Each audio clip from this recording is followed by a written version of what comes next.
দুজন মিলে আমাকে ধর্ষণ করে, আমি কনসিভ করি। আর সার্জিস ভাই একদম প্রথম থেকে বিষয়টা জানতো। আমি না পারতে এখন একজন বয়স্ক লোকের বিয়েও করছি এই বাচ্চার পরিচয় দেওয়ার জন্য। মেবি আজমির ওসমানের বাড়ির নিচে আমাকে, ওখানে একটা অফিস ছিল, সেই অফিসে নিয়ে যায়, ট্রেনে হিচড়ে আমাকে মারতে মারতে নিয়ে যায়। আশেপাশে অনেক মানুষজন ছিল কিন্তু কেউ সামনে আসে নাই আটকানোর জন্য। তো তারা ওইখানে আমাকে মারধর করে, আমার ফোন টোন সবকিছু নিয়ে যায়।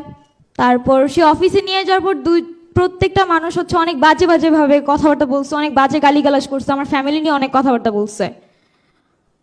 এমনও কথা বলছে যে আন্দোলন করো, আন্দোলন একদম ভরে দিব, এইসব বাজে কথাও শুনতে হয়েছে।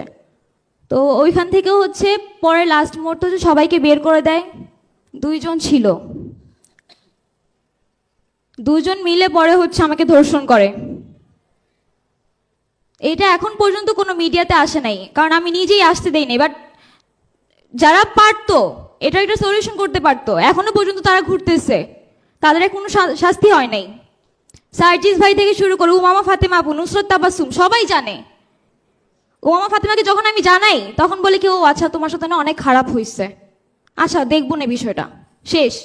এইখানেই মানে ক্লোজ করে দিছে টপিক। নুসরত তাবাসসুম আপুকে জানাই, উনি আমাকে বলে তুই আমাকে হোয়াটসঅ্যাপে নক দিস।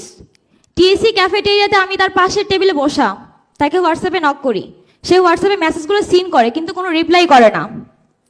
আর সার্জিস ভাই একদম প্রথম থেকে বিষয়টা জানতো, সে নিজে দায়িত্ব নিছে পার্সোনালি, উনি এই বিষয়টা দেখবে, প্রশাসনের সাথে কথা বলে তাদেরকে শাস্তির আওতায় আনার চেষ্টা করবে। সে আমাকে প্রতিনিয়ত বলতে কি যে তুমি আমাকে হোয়াটসঅ্যাপে নক করো, আমি ভুলে যাই, অনেক কাজে থাকি তো, ব্যস্ত থাকি, তুমি আমাকে মনে করিয়ে দিও। আমি প্রতিদিন তাকে হোয়াটসঅ্যাপে নক করতাম, ভাই আমার বিষয়টা কি দেখছেন, কিছু করছেন। সে হঠাৎ করে হচ্ছে প্রায় 1 মাস পর আমাকে মেসেজের রিপ্লাই দিল, প্রত্যেকদিন মেসেজ সিন করে, কোনো রিপ্লাই নেই।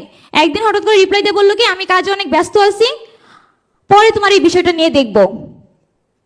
ঘটনা ওখানেই ক্লোজ করে দেয়। নভেম্বরের 10 তারিখে আমি কনসিভ করি। আমি না পারতে এখন একজন বয়স্ক লোকের বিয়েও করছি এই বাচ্চার পরিচয় দেওয়ার জন্য।